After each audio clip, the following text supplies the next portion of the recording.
ఇక్కడ ఇక్కడ ఇక్కడ జిల్లాలో మీ అందరికీ పరిచయస్తుడైన బీసీ నాయకుడు, మంత్రిగా ఎదిగిన వ్యక్తి, యువకుడు, ఇలాంటి వ్యక్తిని కూడా దొంగ కేసుల్లో ఇరికిచ్చాలని చెప్పి ఏకంగా ప్రయత్నం చేస్తే ఆ కేసులో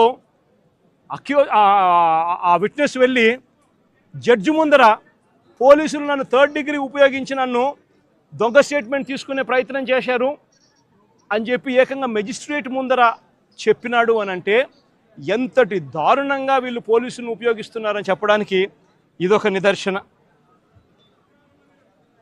జోగి రమేష్ మరో బీసీ నాయకుడు, సజ్జల రామకృష్ణారెడ్డి మా పార్టీలో మరో సీనియర్ నాయకుడు, ఆయన కొడుకును కూడా వదలడంలా, ఆయన కొడుకును కూడా భార్గవరెడ్డిని ఆపిల్లోని కూడా వేధించే కార్యక్రమే.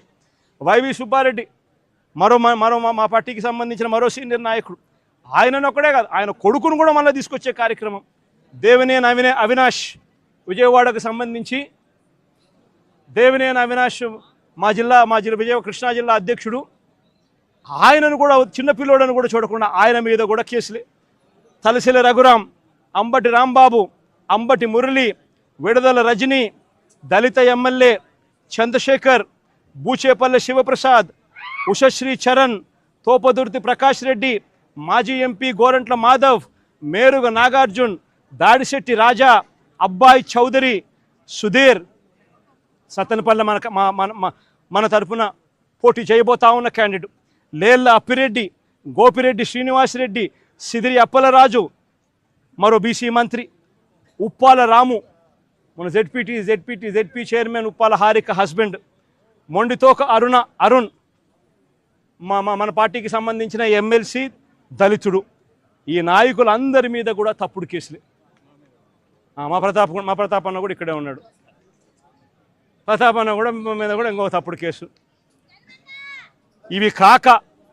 ఇవి కాక ఇతర నాయకుల మీద, ఇతర కార్యకర్తల మీద సోషల్ మీడియాలో చంద్రబాబు నాయుడు గారి ప్రభుత్వం చేస్తూ ఉన్న అన్యాయాలను ప్రశ్నిస్తూ ఉన్న వాళ్ళ మీద కొన్ని వేల సంఖ్యలో కేసులు పెడతా ఉన్నారు, హరాస్మెంట్ చేస్తూ ఉన్నారు. నేను అడుగుతా ఉన్నా చంద్రబాబు నాయుడు గారిని, అయ్యా చంద్రబాబు, నువ్వు చేసే ప్రతి పని కూడా ఒక తప్పుడు సాంప్రదాయానికి నువ్వు విత్తనం విత్తుతున్నావు. ఇదే విత్తనం రేపొద్దున వృక్షం అవుతుంది. నువ్వు ఏదైతే ఇత్తుతావో అదే పండుతుంది. రేపొద్దున ఎల్లకాలం నీ ప్రభుత్వమే ఉండదు.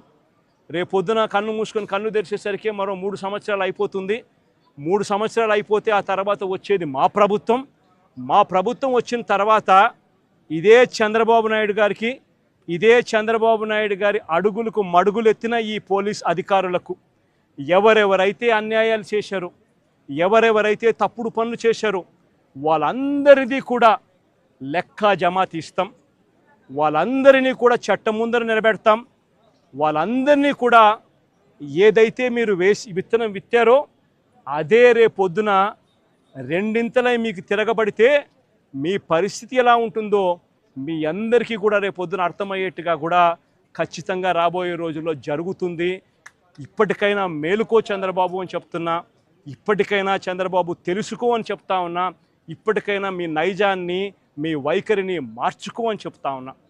అలా చెయ్యకపోతే మాత్రం రేపొద్దున జరిగే పరిణామాలకు మాత్రం ఖచ్చితంగా బాధ్యత మీరే వహించవలసి వస్తుంది చంద్రబాబు నాయుడు గారిని. ఆయనకు అడుగులకు మడుగులు ఎత్తే ఈ అవినీతి అధికారులను వీళ్ళందరినీ కూడా హెచ్చరిస్తూ ఉన్నా. అధికారులు కొంతమంది అనుకుంటా ఉండొచ్చు, మేము రిటైర్ అయిపోతామనో, లేకపోతే విఆర్ఎస్ తీసుకొని పోతామనో, లేకపోతే ఇక్కడ నుంచి కనపడకుండా విదేశాలకు వెళ్ళిపోతామేమో అని చెప్పి అనుకుంటా ఉండొచ్చు. ప్రతి అధికారికి చెప్తా ఉన్నా, 7 సముద్రాలు అవుతారు.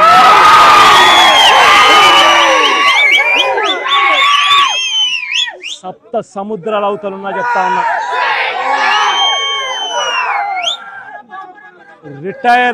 రిటైర్ అయి ఉన్నా కూడా చెప్తా ఉన్నా. విఆర్ఎస్ తీసుకొని ఉన్నా కూడా చెప్తా ఉన్నా. ప్రతి ఒక్కరిని పిలిపిస్తాం. ప్రతి ఒక్కరిని కూడా పిలిపించి మీరు చేసిన ప్రతి పని కూడా చట్టం ముందర నిలబెట్టి మీ అందరికీ కూడా ఖచ్చితంగా శిక్ష పడేలా ఖచ్చితంగా అడుగులు పడతాయని మాత్రం ప్రతి ఒక్కరిని హెచ్చరిస్తా ఉన్నా. కూటమి ప్రభుత్వం వచ్చిన తర్వాత అనేక మంది వైసీపీ నాయకులు జైలుకి వెళ్ళారు. అనేక వైసీపీ నాయకులు జైలుకి వెళ్ళారు.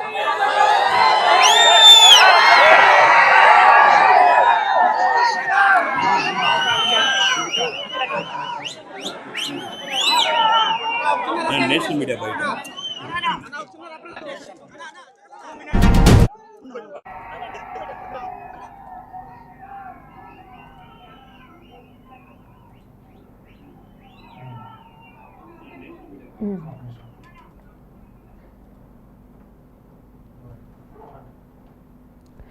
మొత్తానికి నెల్లూరులో జగన్ పర్యటన ముగిసిందని చెప్పుకోవచ్చు. ఇక కాకానిని ములాఖతులో కలిసి తర్వాత నల్లపురెడ్డి ప్రసన్న కుమార్ రెడ్డి ఇంటికి చేరుకున్నారు జగన్. అయితే భారీ జన సందోహం మధ్య నల్లపురెడ్డి ప్రసన్న కుమార్ రెడ్డి ఇంటికి చేరుకున్నారు జగన్. అయితే ఇదే సందర్భంలో వాళ్ళ కుటుంబాన్ని ఆప్యాయంగా పరామర్శించిన జగన్ ప్రెస్ మీట్ పెట్టి మాట్లాడారు. ఇక చంద్రబాబు కక్ష